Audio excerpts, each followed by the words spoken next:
আসসালামু আলাইকুম। সায়েন্স সফটওয়্যারের পক্ষ থেকে সবাইকে অনেক অনেক ধন্যবাদ এবং শুভেচ্ছা জানাচ্ছি। আজকে আমরা পাথ সিলেকশন টুলস নিয়ে কথা বলবো। কিবোর্ডের এ থেকে আপনারা এই টুলসটি সিলেক্ট করতে পারেন। তো বিষয়টা হচ্ছে যে পাথ কি জিনিস, এটা কিভাবে তৈরি হয় এবং কিভাবে সিলেকশন করব।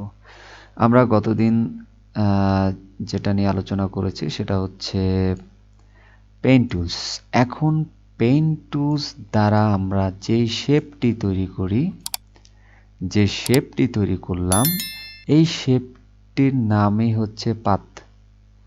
এই শেপটি যে রেখা দিয়ে তৈরি হয়েছে, দেখেন গোলাকার রেখা, এই যে লাইনটি, এই লাইনটিকেই বলা হয় পাথ। এই লাইনটিকে কি বলা হয়? পাথ বলা হয়। এই পাথটিকে আপনি এই যে পাথ সিলেকশন টুলস আছে, এই টুলসটি দিয়ে আপনি ডাইনে বাঁয়ে উপরে নিচে করতে পারবেন। এর জন্য এটির নাম হয়েছে পাথ সিলেকশন টুলস। কিবোর্ডের কি দিয়ে আপনি এই টুলসটি সিলেক্ট করতে পারেন। এখন আমরা যদি আরেকটি শেপ তৈরি করি, আপনারা দেখেন কিউবের শেপটি আমরা তৈরি করছি। আমরা যদি এরকম একটি শেপ তৈরি করি এবং এই শেপটিকে যদি আমরা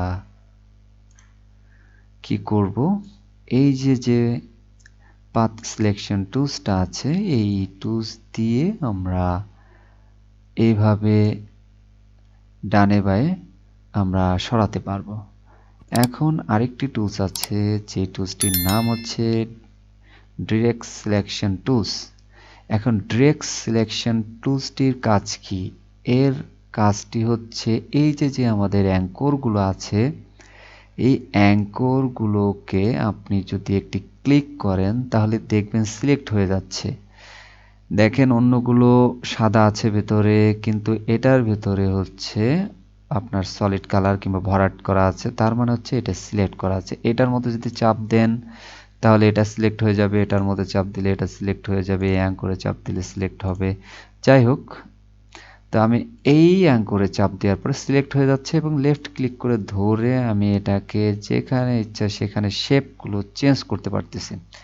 এই শেপটা কিংবা এই অ্যাঙ্করটাকে আমি যে কোনো জায়গা নাড়াচাড়া করতে পারতেছি, শেপের পরিবর্তন ঘটাতে পারতেছি, কোনো সমস্যা হচ্ছে না।